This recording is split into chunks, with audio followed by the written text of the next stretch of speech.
জুবিন গাৰ্গৰ মৃত্যুৰ পিছত জুবিন গাৰ্গৰ মৃত্যুৰ ন্যায় বিচাৰি ৰাজ্যৰ প্ৰান্তে প্ৰান্তে যিটো সময়ত প্ৰতিবাদ হৈছে, প্ৰতিক্ৰিয়া হৈছে, সেই সময়ত অসম প্ৰদেশ কংগ্ৰেছ কমিটিৰ সভাপতি তথা যোৰহাট লোকসভা সমষ্টিৰ সাংসদ গৌৰৱ গগৈয়ে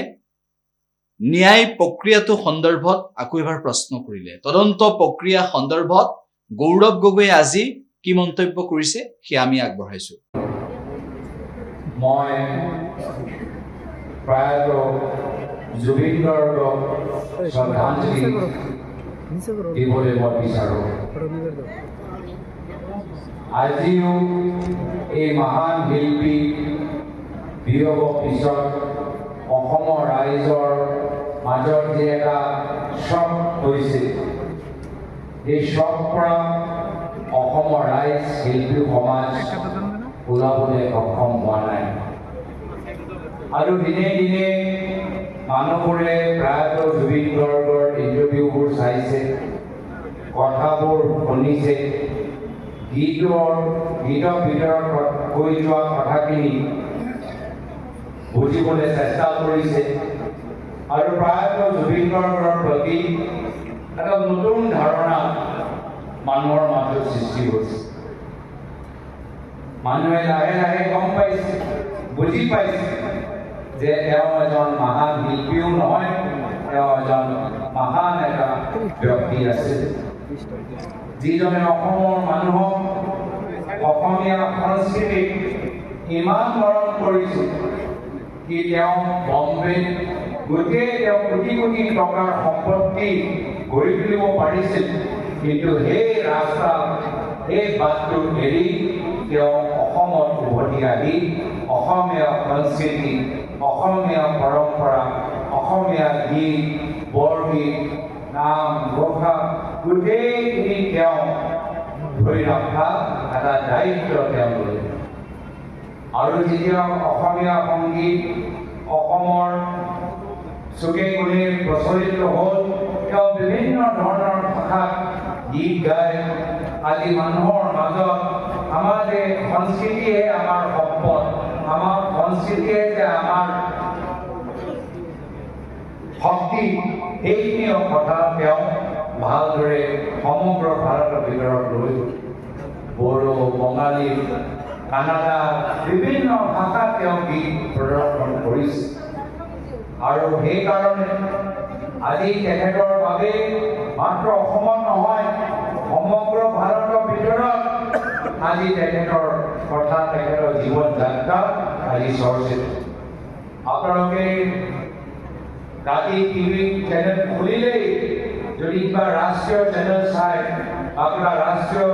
পৰ্যায়ৰ ইউটিউব প্লেটফৰ্ম চাই, তাত আপোনালোকে দেখা পাব যে জুবিন গাৰ্গৰ কথা কিমান আজি তেওঁলোকে বুজিবলৈ চেষ্টা কৰিছে, জানিবলৈ চেষ্টা কৰিছে। আৰু সেইকাৰণে আজি আমি বিভিন্ন সময়ত আমি অসমৰ ভিতৰত যে এটা মূল দাবী, জুবিন গাৰ্গৰ মৃত্যু লৈ যে ৰাইজৰ যে মূল দাবী যে তদন্ত হওক, উচিত তদন্ত হওক, আমি ৰাইজৰ লগত থিয় দি আমি বিভিন্ন জিলাই জিলাই আমি মমবতি কেণ্ডেল মাৰ্চ কৰিছোঁ। বৰপেটা ভিতৰতো প্ৰতিকূল বতৰ আছে সেইদিনা, তথাপিও মানুহবোৰ ওলাই আহি, কিয় আমি সকলোৱে এই ক্ষেত্ৰত একমত। ইয়াত কোনো কংগ্ৰেছ, বিজেপি, এজিপি নাই। আজি আমি সকলোৱে জুবিন দাৰ ক্ষেত্ৰত আমি ন্যায় বিচাৰিছোঁ। আৰু সেইকাৰণে দুখ লাগে যে যি সময়ত আমি ন্যায় বিচাৰোঁ, যি সময়ত আমি জানো যে গোটেই ঘটনাটো ছিংগাপুৰত ঘটিছিল,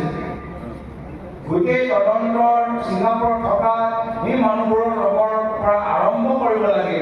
এতিয়া তদন্ত এটা বেলেগ দিশলৈ গৈ আছে, আমি সকলোৱে অনুভৱ কৰিছোঁ।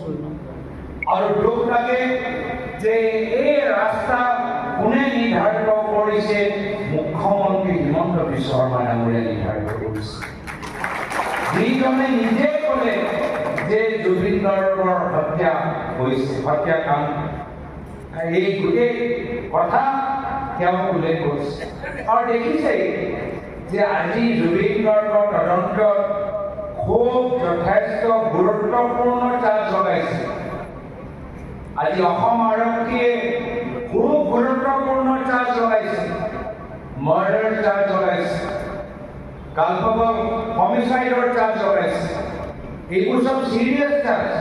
এইবোৰ সব গভীৰ আজি চাৰ্জ আজি অসম আৰক্ষীয়ে লগাইছে তো আজি তাৰিখত কি হ'ব লাগে যদি অসম আৰক্ষীয়ে মাৰ্ডাৰ চাৰ্জ লগাইছে অসম আৰক্ষীৰ দায়িত্ব যে গোটেই মৰ্ডাৰ চাৰ্জটো কেনেদৰে কোৰ্টত তেওঁলোকে প্ৰমাণ কৰিব পাৰে তাৰ বাবে এটা তদন্ত কৰে যদি কালপবল হোমিসাইড দৰে এটা সিৰিয়াছ চাৰ্জ লগোৱা গৈছে তো অসম আৰক্ষী দায়িত্ব কি সেই চাৰ্জ কোৰ্টৰ ভিতৰতে প্ৰমাণ হ'ব লাগে তাৰ বাবে তেনেধৰণৰ তদন্ত তেনেধৰণৰ এভিডেন্সবোৰ লোৱা হয় কিন্তু তেনেধৰণৰ কামবোৰ আমি দেখা পোৱা নাই মৰ্ডাৰ সম্পৰ্কত আমি কথাই তদন্ত আমি বুজিয়ে পোৱা নাই দেখাই নাই